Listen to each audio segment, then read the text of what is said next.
Hi, you're watching Reddit Confessions. She laughed the loudest when I looked the most confused. That's how I remember it now. Her hand brushing another man's shoulder, her eyes locking with his just a second too long. Then that high, effortless laugh like I wasn't even in the room. This didn't happen once. This wasn't a mistake. This was her habit. Selena thought everything was funny.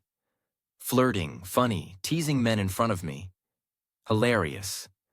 Whispering in their ears while I stood 6 FT away holding her purse. Comedy gold, apparently.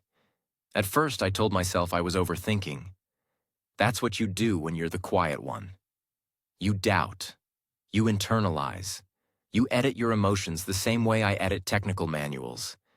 Clinically, word by word, until nothing raw remains. But you know what's not funny?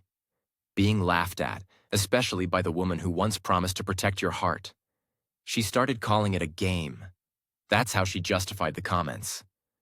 "He's so cute, right?" she'd say with a nudge in my side while eyeing someone else. "Oh, come on, Lel. It's just jokes. Stop being so dramatic." So I stopped being dramatic. I stopped reacting. I smiled. I nodded. I became wallpaper at her performances. The man who held the coats while she entertained the audience until the night it snapped. Her friend Rhea came over, one of the few I actually liked. She was kind to me, asked me how work was going, made actual eye contact. Selena, of course, spent the whole night teasing Rhea's new date. A guy who looked like he belonged in a shampoo commercial.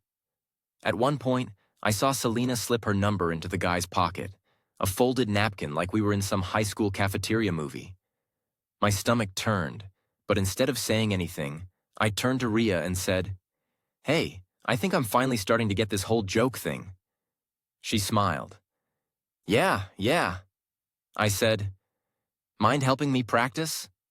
Her eyes widened. Then she laughed. Not at me. Not like Selena did. She laughed because I wasn't invisible anymore. I didn't cheat. Not yet. But I flirted. Just a little. Just enough to feel seen. Selena noticed immediately. And guess who didn't think it was funny? After that night with Rhea, something shifted in the air. Not dramatically, not instantly, but subtly, like a pressure drop before a storm. Selena didn't say anything at first. She just watched me more. You know that tight-lipped smile people give when they're pretending not to be bothered? That became her new favorite look. And I wore it like a badge of honor. We had dinner the next night, just the two of us. She picked the place, some trendy tapas bar where the music was too loud and the portions too small. I wasn't hungry anyway. I was still thinking about how it felt when Rhea laughed at my joke. How she leaned in like she was listening, not just waiting for her turn to speak. Selena barely touched her drink. Usually, she was the life of the table, flirting with the waiter, making inappropriate comments that only she found amusing. But that night, she was quiet, observing, calculating.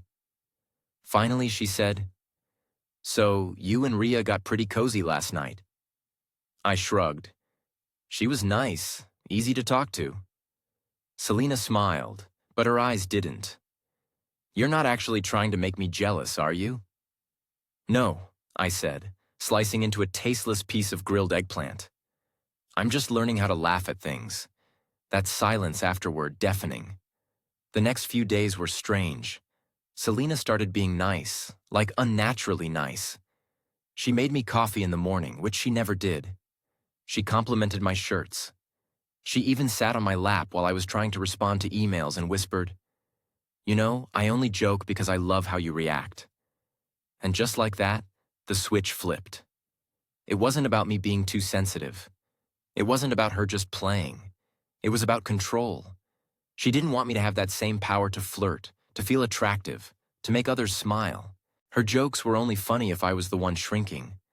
But I wasn't shrinking anymore. A week later, she hosted a game night at our place. Her usual group came Rainey, Tess, Marcus, and a few of her newer girlfriends, including a woman named Delaney.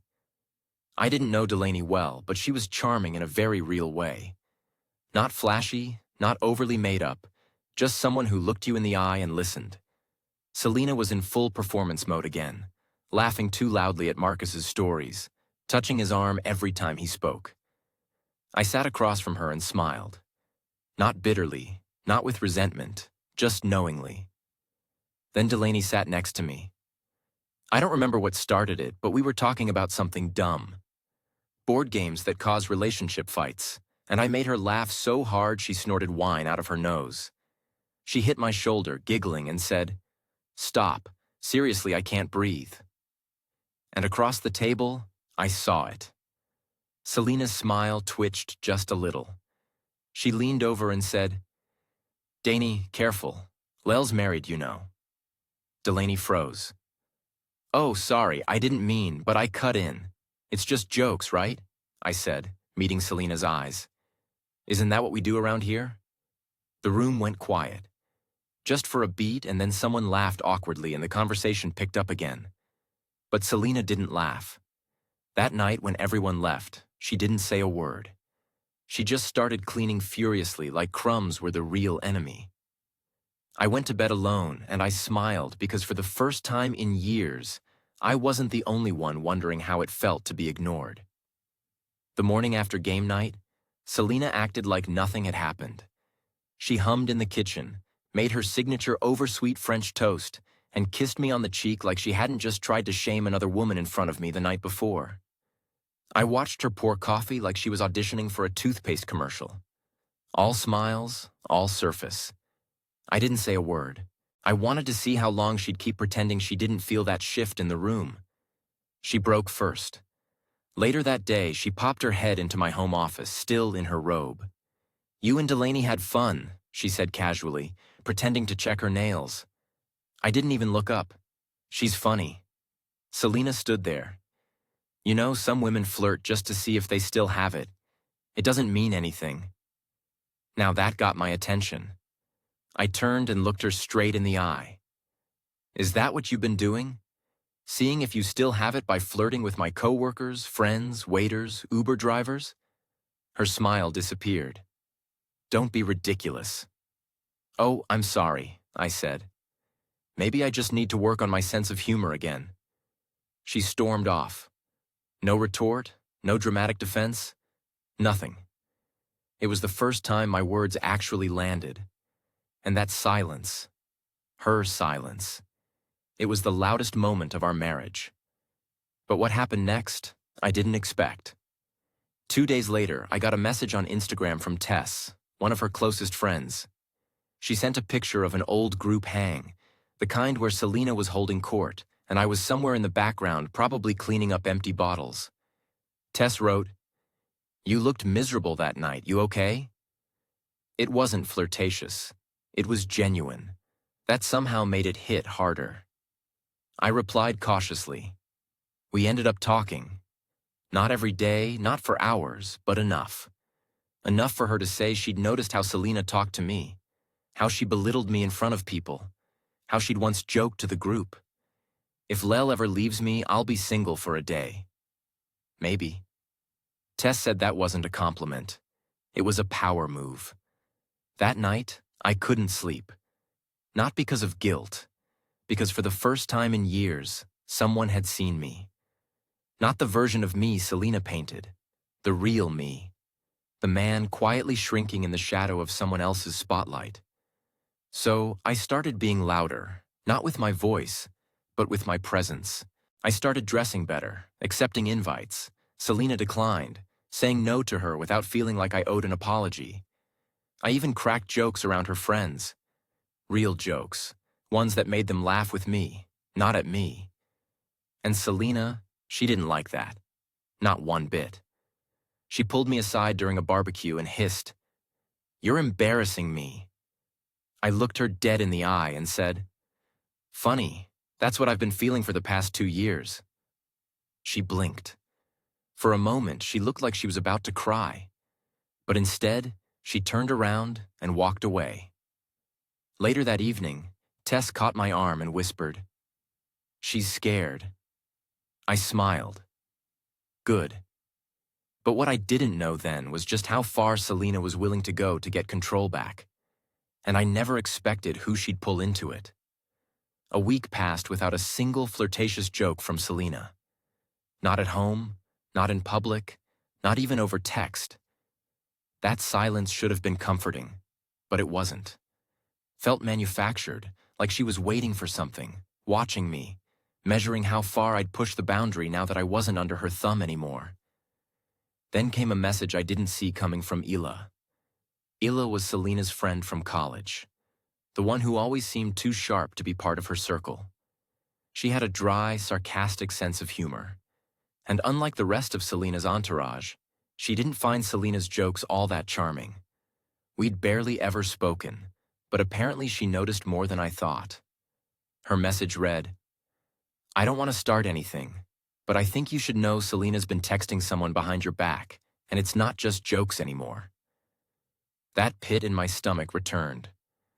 Not the jealous kind, the kind that comes with confirmation. I asked her what she meant. She hesitated, then sent me a screenshot, a cropped part of a message from Selena to someone named Eric. It read, "You'd better be at the party this time. I need a break from boring," followed by a winking emoji. My throat dried up. I knew that name. Eric was the bartender from Tessa's birthday party a few months ago. The one Selena kept saying had movie star teeth. I didn't say anything that night. I told myself she was just being funny. Now I knew better. I confronted her. Not dramatically, just tired. "Selena, who's Eric?" She blinked. "Why?" I saw the message. Her face twisted like she couldn't decide between laughing it off and being furious that I dared look. "So now you're going through my phone." I didn't. Ila sent it. "Ila?" she snapped. "That jealous witch? You mean the one who wasn't texting bartenders behind her boyfriend's back?" She stood in the middle of the kitchen, arms crossed, breathing hard. It was a joke.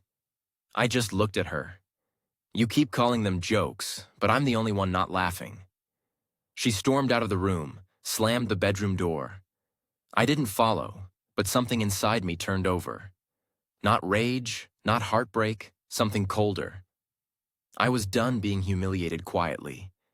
I was done carrying the embarrassment alone. So I did something I never thought I'd do. I called Ila and I asked her one simple question. "Do you want to come to the next party?" Her laugh was slow. "Why, Lel looking to make someone jealous?" "No," I said. "Just thought I'd finally learn how to be funny." That weekend, Selena planned a dinner party, likely thinking she'd sweep it all under the rug by playing hostess and pretending nothing happened. She didn't ask me who I was inviting. She probably assumed I had no one. But when I opened the door and Ila stepped in, wearing a dress that screamed, "I'm not playing your games anymore," Selena's glass nearly slipped out of her hand. Her face froze. Not angry, not confused, just pale. I introduced them like it was the first time they'd met. "Selena, you remember Ila, right?" Ila smiled. "Oh, we go way back. I used to think she was the funny one." Selena didn't laugh. For the first time, she looked like the joke had finally landed on her. Selena didn't say much for the first 30 minutes of the dinner party. She smiled through her teeth, offered wine to the guests, and laughed in all the wrong places. But I could tell every second was calculated. She wasn't hosting. She was waiting, watching, trying to figure out if Layla's presence meant something more than what I let on. And I didn't give her anything. I played it cool, polite, and mildly indifferent. Exactly the way she used to treat me when I was drowning in discomfort. Ila, to her credit, didn't overplay it. She was just present, effortlessly charming, engaged in every conversation, never once overstepping. She didn't flirt. She didn't touch my arm or lean too close, but she made sure every time she laughed at something I said. Selena heard it. We were in the middle of some dumb debate over which movie franchises should have stopped after one film. When Selena finally snapped, she raised her glass and said loudly, "I just want to thank everyone for coming tonight, especially Isla, who I'm so happy is back in touch with us." There was a pause, polite claps, awkward glances. Ila smiled and nodded like a queen acknowledging a commoner. Selena continued, "It's great seeing old friends reconnect. Really warms the heart, especially when they've been distant for so long.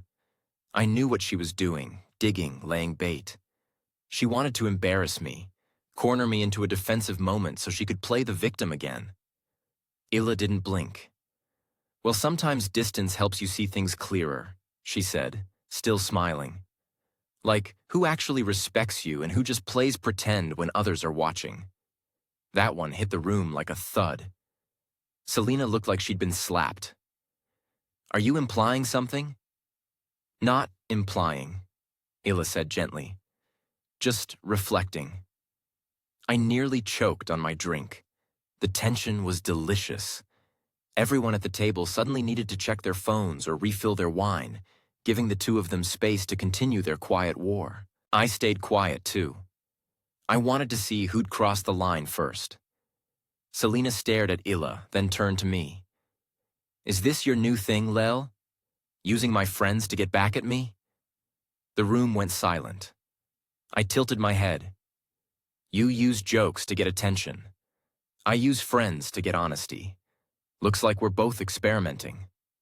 Her jaw clenched. "You're trying to humiliate me in front of my own friends." I leaned forward, lowering my voice. "You've been doing that to me for years. The only difference is, I never laughed." Selena stood up. "Okay, enough." Party's over, and just like that, she started grabbing plates and storming into the kitchen. A few guests awkwardly followed her, whispering apologies. I stayed seated. So did I. She looked at me and said, "You handled that better than I would have." I smiled, but there was no joy in it. I'm tired of letting her make me feel like the fool. "You're not the fool," Ila said softly. "You're just finally tired of being her audience." We stayed in the dining room as the others slowly filtered out. I didn't chase after Selena. I didn't try to fix it. For once, I wasn't the one doing cleanup after her performance. That night, Selena didn't come to bed. I heard her crying in the guest room. Not loud, not dramatic. The kind of quiet sobbing that used to make me want to rush in and hold her. But this time, I let her cry alone. Not out of cruelty, but because I finally understood something. You can only be someone's punchline for so long before you start rewriting the script. I expected cold shoulders, silent treatment, maybe a dramatic apology, or some twisted attempt at intimacy. What I didn't expect was for Selena to go nuclear. 3 days after the dinner party, I got a call from my boss. I had been summoned to HR and I knew something was off before I even stepped into the office. Selena had reported me. She told my company that I'd been emotionally inappropriate with someone in her friend's circle, that I was fostering unprofessional connections that might affect my performance. She never mentioned names, but it was obvious who she meant. Ila, first I was shocked, then I was angry, but beneath it all, I was impressed. That's how far she was willing to go. She couldn't shame me at home anymore. So she tried to destroy what little confidence I was rebuilding outside of it.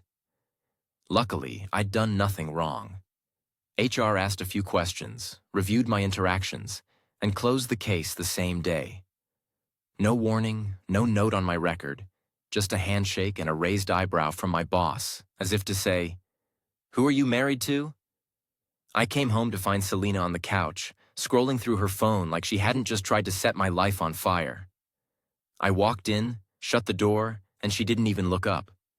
HR cleared it. I said, she glanced at me. "What? You know what?" She sighed. "I was just trying to get your attention." I laughed. Actually laughed. Startled both of us. "You tried to sabotage my job because you wanted attention?" She stood up suddenly. "Don't twist it, Lel. You humiliated me. You brought Illa into our home. You made me look pathetic in front of everyone I care about." "No," I said quietly. "You did that on your own. I just stopped covering for you." She froze. That hit somewhere deep and I could see it. But I didn't back down. Everything's always a joke with you until the spotlight turns. I continued. "But guess what? You're not the only one allowed to be heard anymore." She looked away, biting the inside of her cheek. I never thought you'd change. I didn't, I said. I finally remembered who I was before I let you shrink me. That night, I packed a bag. Not all of it, just enough to say I wasn't bluffing. Enough to show her this wasn't another passive-aggressive phase. I stayed at a hotel for 2 nights. Hila didn't know I wasn't doing it for her. I needed space, time, silence without performance. For once, I wanted to be surrounded by neutral walls, unjudging lamps, and quiet air that didn't feel like it was waiting to argue. And in that silence, something settled in me. I wasn't trying to win anymore. I wasn't even trying to be right. I just wanted out. On the 3rd day, Selena texted a photo of our wedding picture on the nightstand. No words, just the image. I stared at it for a long time. We looked happy in that photo. I looked smaller somehow. Not physically, just less. She looked like she knew exactly where she was going. Maybe she did, but she didn't take me with her. When I returned to the house after my 3 nights away, Selena was in the kitchen acting like she hadn't tried to blow up my life. She was chopping vegetables, humming, pretending everything was normal. There were candles lit on the table. My favorite dish, her homemade chicken risotto, was already simmering. That scent used to comfort me. Now it made my stomach tighten. She looked up with this exaggerated softness in her eyes, like we were in a bad soap opera. I thought we could talk, she said. Really talk. I didn't sit. I stood in the doorway, bag still on my shoulder. About what? Her smile flickered. Everything. I should have walked away, but part of me needed to hear what she had to say. Or maybe I was hoping she'd finally admit the truth. That it was never about jokes. That she knew exactly what she was doing every time she chipped away at me in front of others. We sat. She served me like she used to when things were good. She made small talk about work, about Tessa's new boyfriend, even about how Isla had apparently always had a thing for attention. That was her lead-in. Subtle but pointed. You know, she finally said, leaning in. I never meant to hurt you. I was just being me. I thought we were stronger than a few jokes. You weren't joking, I said plainly. You humiliated me constantly. You knew it. You saw how uncomfortable I was. And instead of stopping, you kept pushing. She looked down at her plate. I guess I didn't think it mattered that much to you. That was the most honest thing she'd said in months. It mattered, I replied. And now, doesn't? Her eyes flicked up. I could see it. The panic behind the calm. She wasn't used to this version of me. The one who wasn't crumbling or begging. The one who wasn't trying to fix what he didn't break. Then she tried one last play. Her voice dropped soft and vulnerable. I miss us. I shook my head. You miss control. She blinked. That hit. You miss knowing you could tear me down and I'd still crawl back. Smile at your friends. Pretend it didn't hurt when you laughed at me. You miss me being small, but that man's not here anymore. She didn't cry. She didn't scream. She just sat there looking like someone who finally realized the punchline had always come with a cost. I stood up. I'll be back for the rest of my things next week. She didn't stop me, just nodded slowly before I reached the door. She said, I didn't think you had it in you. I turned around. Neither did I. And I walked out, not angry, not broken, just free. 1 week later, I returned to the house one final time. I brought 2 duffel bags and a friend with a truck. Selena wasn't home. She'd left a note that read, Take whatever you want. I'm done fighting. There was no apology, no explanation, just that. A sentence that said more about how she saw our entire marriage than anything she ever shouted during an argument. Packing my things felt surreal. I paused at the shelf where our wedding photo once sat. The frame was still there, but the picture was missing. I guess we were both erasing pieces of each other. Only I didn't feel anger anymore. No bitterness, no victory. I just felt done. By the time I finished, the sun was setting. The air was calm. I stood at the doorway one last time, looking into the home where I'd spent years becoming a ghost in someone else's spotlight. I didn't say goodbye.